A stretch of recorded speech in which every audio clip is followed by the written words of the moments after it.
ever thought I would worry about weight or being healthy. That had never crossed my mind until I came here. Everybody's worried about their health. Yeah. Everybody's calculating the calories. Everybody's counting how much pizza. I'm like, what's going on? How many calories did I eat today? I never imagined my entire life I would be doing that. Here I am. Doing what? Counting the calories I ate. So I think back home in Uganda, most of the food is organic, and you can choose what food you want. There's definitely all types of food, and also this GMO, everything is there. But mostly the food that is grown in the villages and sold in the market will be fresh from the garden, and you don't have to worry so much. Definitely have so much to learn from that, but it's also good experience, because sometimes it's good to get that awakening and realize that you can build your body or kill it. And I'm not saying I'm like a nutritionist or trying to be so perfect, but it's you just think about the decisions you make, the food you eat, what you drink, and you know there are consequences. I did think of that, like, for sure I did not. I don't know if for you did, but not really. I was never worried. I was always like, no, nobody's, like, I don't know, it's just like, I think it's just the way maybe most Ugandans are. You never see people worrying about how many calories they've eaten a day. If you find one, those are the people that are really into nutrition and health and all these things, and those are quite few. True.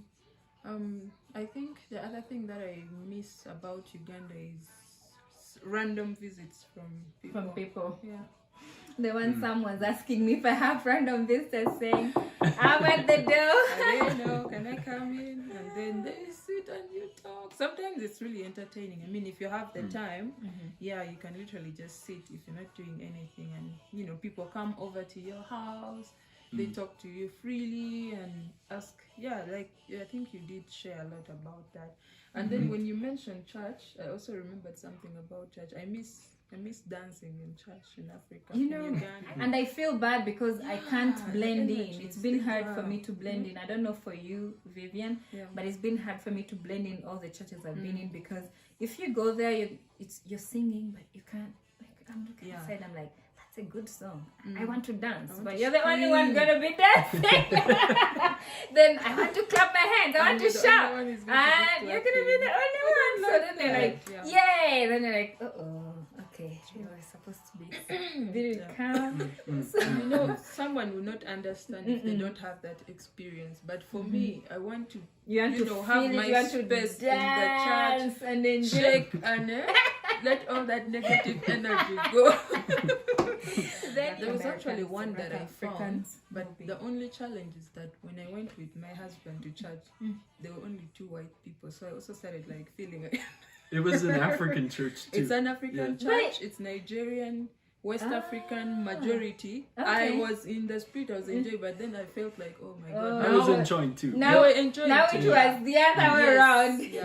But was it free and people were dancing? What are you talking about? This mama was jumping. The pastor was singing and dancing. Oh my God. That's nice. It took me back to Africa. It took me the church I last went to, I was the only black person and another Chinese lady.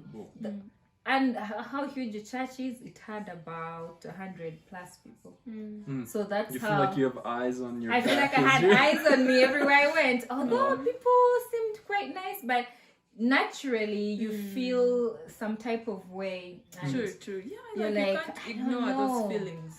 And you know what's weird? Even with work, I personally feel comfortable if I'm working in a more diverse kind of environment. If I have a team that has a Chinese, if it has a Japanese lady, somebody's from wherever. I don't know, for some reason I'm just like, oh wow, okay, so that means they are inviting to all people. And it gives me some sense of security. And that's okay, so there's one more that I just thought of, is that people kind of, the life is hard in Uganda, but it brings something to it. Like there's a way in that suffering that you kind of find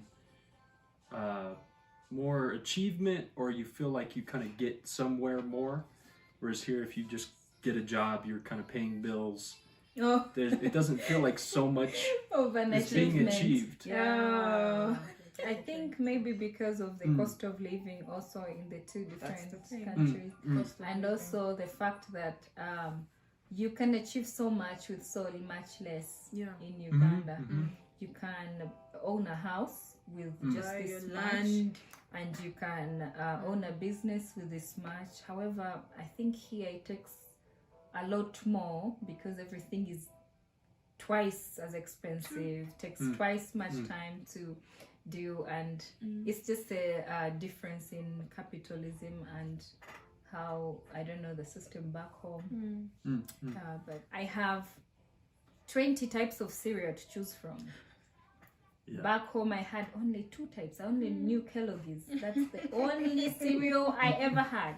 Now I have to choose between, do I need butter or do I need margarine? In Uganda, it's either margarine or margarine. Blue Band. You have no that option. But we don't know what Blue Band is really made of. Right.